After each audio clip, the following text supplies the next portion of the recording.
И той е казвал защо ни подкрепи. Защото ако не бяхме ние, щеше да бъде правителството на тройната коалиция. Само, че му се обърка нещо в живота, имам пред личния живот, скараха се и сега той приписва грехове върху мен, които нямам.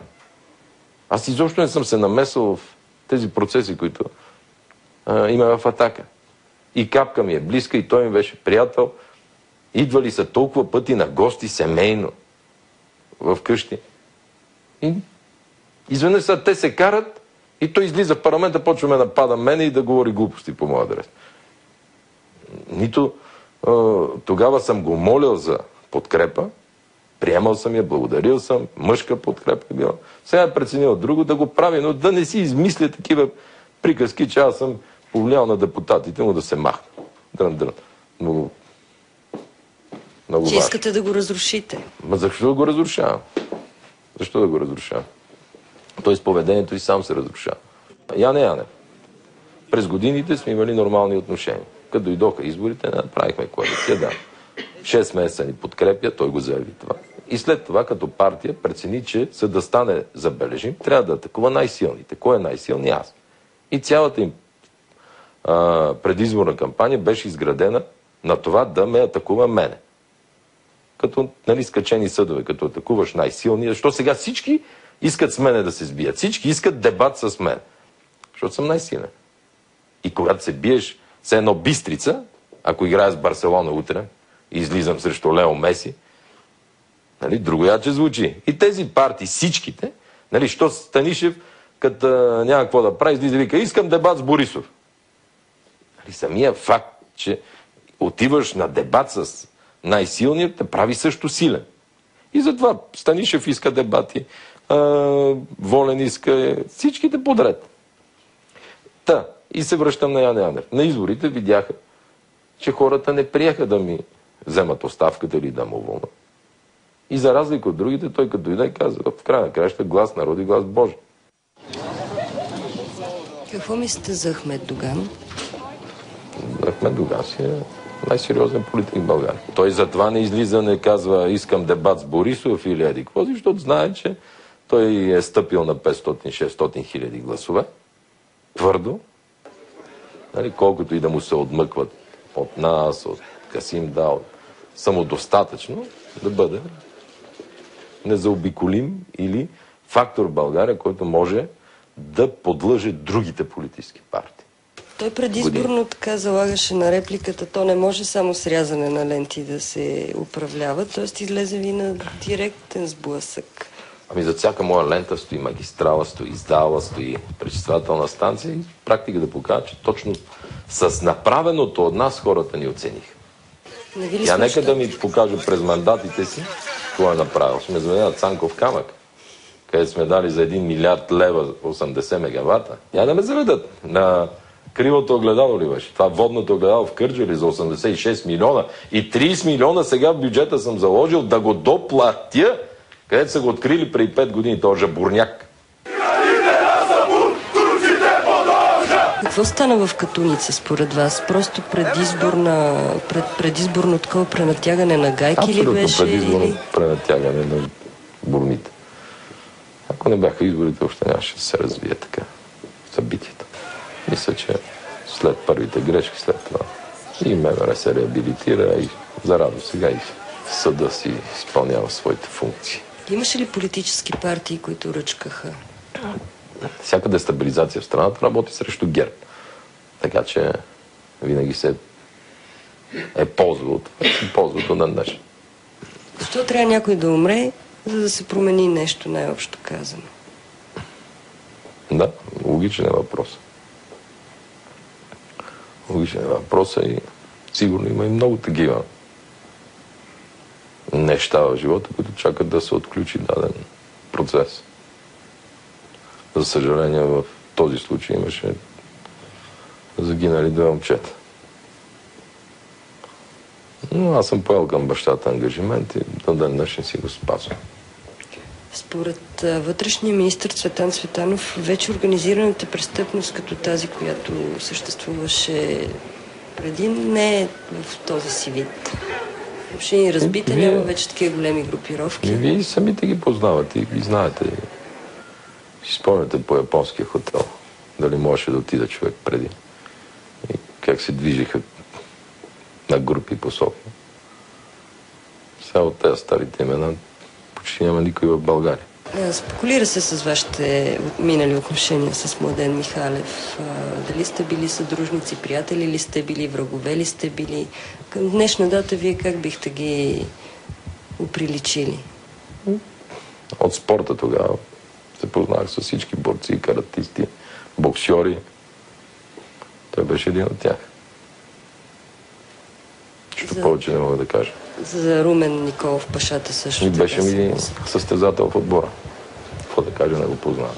Искам да допълня само, че всички бяхме в МВР. Тогавашните служби, части.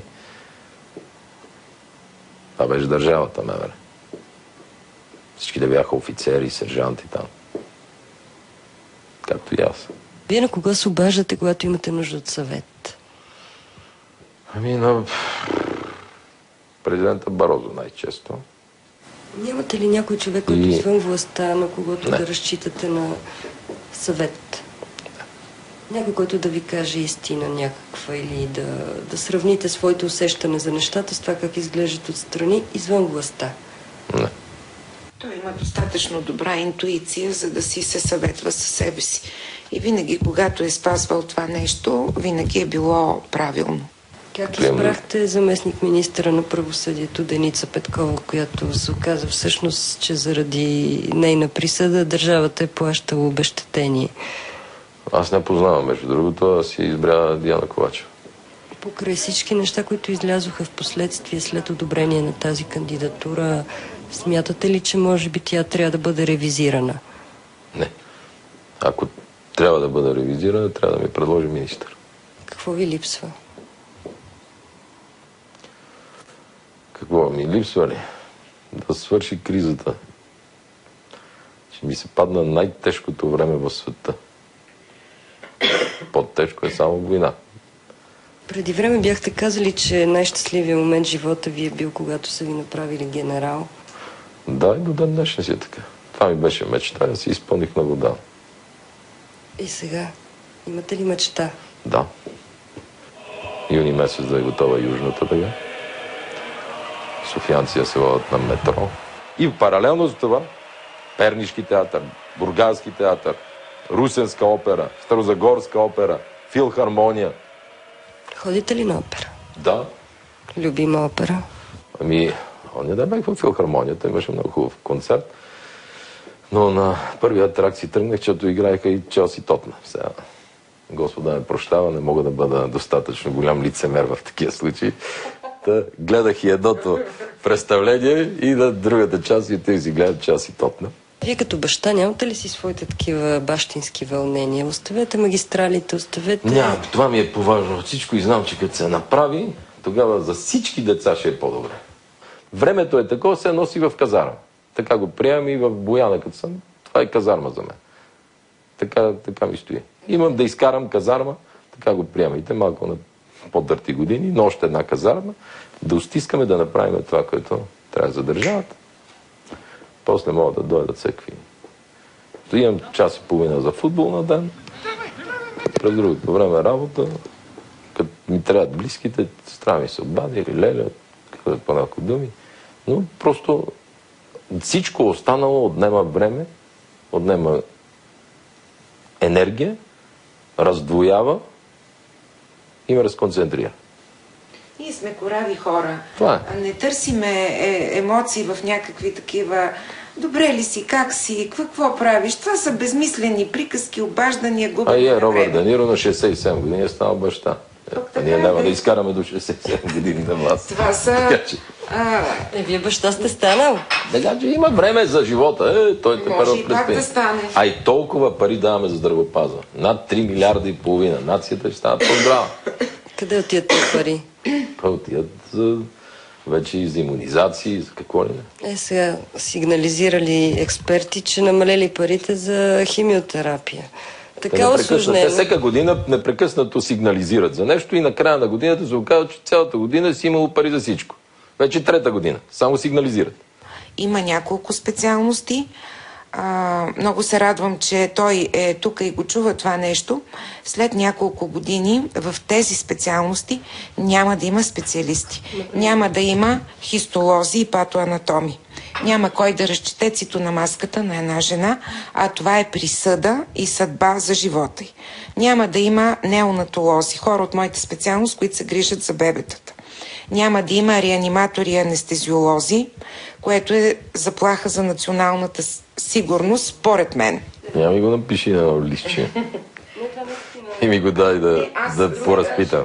Вие се опитвате да балансирате между доста крехките, така и може би невъзможни интереси за съчетаване между различни социални кръгове. Но това, което излиза като проблем, например, е при фалита на много фирми, работодателите забравят да изплащат заплати, например, на своите служители. Това е масов проблем. И се оказва, че всъщност законодателството е такова, че държавата може да санкционира работодателя за всякакви неща, но не и в случай, че не изплаща заплата. Затова сега и с синдикатите, и с работодателите правиме тези законодателни промени, които това да го гарантират. Това са на пръв поглед дребни, но всъщност детайли, които касаят точно живота на много хора. Именно тези граждани през работодателските организации да ни ги поставят още на първата тристранка сега, аз ще ги пратя в парламента и ще ги приемат. Мъчно ли ви, че не станахте футболист на годината? Аз съм си. За зрителите и за тигрите. Вчера така ме ритна един. Смее ли някой да ви ритаете сега? Най-много ме ритат от всички. Защото първо си мислят, че не ме боли. Нали? Второ, после се фалат с това, че са ме ритнали. Ами казват, че сте срадлив на игра. Паднали, приема банкя на корта, знам плочките. Навеждам глава, броя плочките, до колата изчезвам.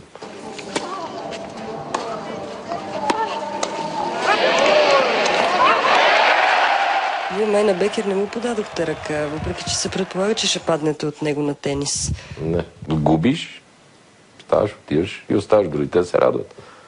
Щом си загубил, не ти е местото там. Заминаваш си.